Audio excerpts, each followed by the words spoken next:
महाराष्ट्राच्या महासंचालक पदावरती श्रीमती रश्मी शुक्ला यांची निवड नुकतीच झालेली आहे। अनेक वर्षापासून त्या पोलीस दलामध्ये कार्यरत आहेत। विविध जबाबदाऱ्या त्यांनी समर्थपणे सांभाळलेल्या आहेत।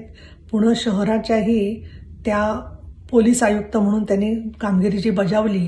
त्याच्यामध्ये बडी कॉप सारखी योजना त्यांनी आणली की जेणेकरून प्रत्येक शाळा कॉलेजमधल्या मुलींना एक एक महिला कॉन्स्टेबलशी सोडून प्रत्येक पोलीस महिला आणि स्त्रियांचं एक कौटुंबिक नातं त्यांनी तयार केलं।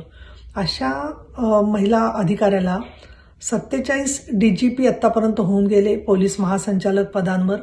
अर्थात त्यांनी पण अनेकांनी बहुतेकांनी सगळ्यांनी चांगलं काम केलेलं आहे। पण आता एका महिलेला संधी रश्मी शुक्ला यांना त्यांच्यामध्ये गुण आहेत, कार्यक्षमता आहे आणि त्याचबरोबर त्या पदासाठी त्या योग्य आहेत। या सर्व निकषांचा विचार करून सन्माननीय मुख्यमंत्री एकनाथ शिंदे, उपमुख्यमंत्री देवेंद्र फडणवीस आणि ते गृहमंत्री आहेत आणि उपमुख्यमंत्री अजितदादा पवार आणि सरकारने त्यांच्या संदर्भात उचित असा विचार केला आणि महिलेला पोलीस महासंचालक हे पोलीस दलातलं सर्वोच्च पद देण्याच्या बरोबर महिला आणि कार्यक्षम पोलीस अधिकारी अशी दोन्ही बिरुदं त्यांच्याकडे आहेत। विधान परिषदेचे उपसभापती या नात्याने आणि विधान परिषदेची पहिली महिला उपसभापती या नात्याने मला नक्कीच त्याचा विशेष आनंद आहे आणि मी मनापासून रश्मी शुक्ला यांना शुभेच्छा देते आणि सरकारचं अभिनंदन करते। एबीपी माझा, उघडा डोळे बघा नीट।